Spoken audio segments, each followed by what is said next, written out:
তো hello good morning friends, আগেই বলে দিই আমার এই ব্লগটা বেঙ্গলিতে হবে, কারণ আজকে গণেশ চতুর্থী। তো পুজো আছে ঘরে, আর ঘরে পরিষ্কার করব না এটা তো হবে না। তো চলো ঘরে একটু পরিষ্কার দিই। নতুন চাদর পেতি, নতুন মানে বলতে গেলে আমি কিনিনি, বাট হ্যাঁ এটা কাঁচা চাদর ছিল। তো আজকে আমি অনেক সকালে উঠেছি। এমনি নর্মালি আমি 10টা 11টার আগে উঠি না, বাট পুজো থাকলে যতই রাত করে আমি ঘুমাই, আমি সকালে ঠিক উঠে যাই। তো দেখো আমি নতুন চাদর পেতেছি, মানে পরিষ্কার চাদরটা পেতেছি, আর ঘরের মধ্যে আলো ঢুকেছে। যেদিন পুজো থাকে ফ্রেন্ডস, সেদিন একটা আলাদাই আনন্দ থাকে। সেদিন মনে হয় যে আজকে খুব বড় কিছু প্রোগ্রাম আছে ঘরে, মানে মনে একটু আনন্দ। মানে খাটনি যতই হোক, খাটনিটা মনে হয় না খাটনি। তো চলো এই দেখো আমি সব প্রিপারেশন শুরু করে দিয়েছি। আগে সুজি বানাচ্ছি, কারণ গণেশ চতুর্থী যে কোনো পুজো থাক ফ্রেন্ডস, সুজি দিলে একটু ঠাকুর খুব খুশি হয়। তো তাই জন্য যে কোনো পুজো হলে আমি সুজি আগে করি। আর লুচি, সেটাতে তো না বলাই যায় না, লুচি তো করতেই হয়, কারণ পুজো থাকলে আমাদের ভোগ খিচুড়ি, লুচি আর সুজি, এই তিনটে জিনিসের উপেক্ষা সবারই থাকে। তো লুচি করলাম, আর যেহেতু ভোগ খিচুড়ি করব আজকে, তো ভোগ খিচুড়ির সাথে সবজি ভাজা তো হবেই। তো দিয়ে দিলাম পটল, আলু, ভিন্ডি ভাজা। তো এই দেখো ফ্রেন্ডস, সব কটা আমি সবজি একাই কেটেছি।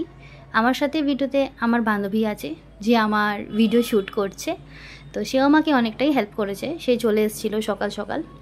তো এই দেখো আমি খুব হ্যাপি, আমার ফেসে একটুও মেকআপ নেই, যদি আপনি নোটিস করতে পারছেন। কিন্তু হ্যাঁ আমি খুবই খুশি, খুবই হ্যাপি ফিল করছি। পুজো হলেই আমার মনে এত আনন্দ হয়, মানে আমি বলে বোঝাতে পারবো না ফ্রেন্ডস। তো এই দেখো লুচি তৈরি হয়ে গেছে, আর এখানে ভাজাভুজিও হয়ে গেছে মোটামুটি। আর রুমটা এবার অলমোস্ট রেডি করে দিয়েছি আমি। সামনে সব খাবারগুলো ঠাকুরের সামনে পেতে দিয়েছি, আর আমি ড্রেসও চেঞ্জ করে দিয়েছি, যেহেতু ঘরে পুজো, শাড়ি না পরলে মানায় না, তাই না? তো এই দেখো দ্বীপগুলো আমি জ্বলিয়ে দিলাম, আর ধুনোগুলো জ্বালাবো একটু পরে, পাশে রাখা আছে ধুনো। তো সব আমি একাই করলাম, যেটুকু আমি জানি। যেহেতু আমি বেঙ্গলি না, এটা সবাই জানে, বাট আমি খুব ভালোবাসি পুজো করতে, ঠাকুরকে পুজো দিতে। তো ঠাকুরকে আমি মনে মনে বলেই দিয়েছিলাম পুজোর আগে, কি যদিও বা আমার কোনো ভুল হয়ে থাকে তো আমাকে প্লিজ ক্ষমা করে দেবেন, কারণ আমি যাই করছি খুব মন শ্রদ্ধা দিয়ে করছি। তো শুরু করলাম আমার পুজো। আমি ধুনো, দীপ, ধূপ, ফুল সবই দিয়ে দিলাম।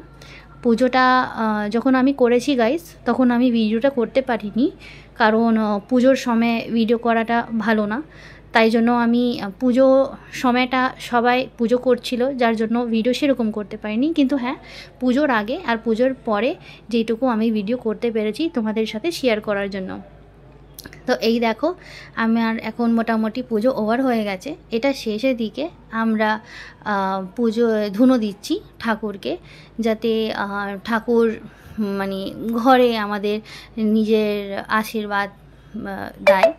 তো ধুনো দিতে আমার খুবই ভালো লাগে, ধুনোর গন্ধতে মানে মন এতটা খুশি হয়ে ওঠে, শান্তি আসে মনে, এটা তোমরা সবাই জানো। তো আমি এমনিতে আমার বাড়িতে প্রত্যেক বৃহস্পতিবার আমি ধুনো দিই, তো তাই জন্য পুজোর দিন ধুনো না দিলে তো চলবেই না। আর দীপ দিয়ে দিলাম ঠাকুরকে।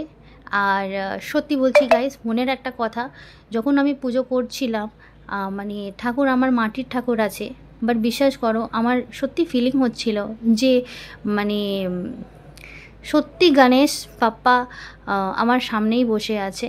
গণেশ ঠাকুর আমার সামনে বসে আছে, উনি দেখছেন, উনি খুশি হচ্ছেন, মানে মনে হচ্ছিল এই হয়তো চোখ নড়াবে বা এই হয়তো হাসবে, বাট মনে মনে আশা করি উনি খুব খুশি। আর এই পুজোর পরে আমরা তিলক দিচ্ছি, পুজোর তিলক, কারণ থালি দিলে, পুজো দিলে তিলক না দিলে চলে না, তো যার জন্য আমরা তিলক দিচ্ছি। আর সবার ফেসে দেখবে যে মুখে একটা আলাদাই লুকস আসে পুজোর সময়। এটা হচ্ছে আমার বান্ধবী, এর নামও পূজা। তো আমরা তিলক দিয়ে দিলাম এখানে, পুজোটা শেষ হয়ে গেছে। আর ফ্রেন্ডস, আপনাকে আমার এই ব্লগটা যদি ভালো লাগে তাহলে লাইক করুন।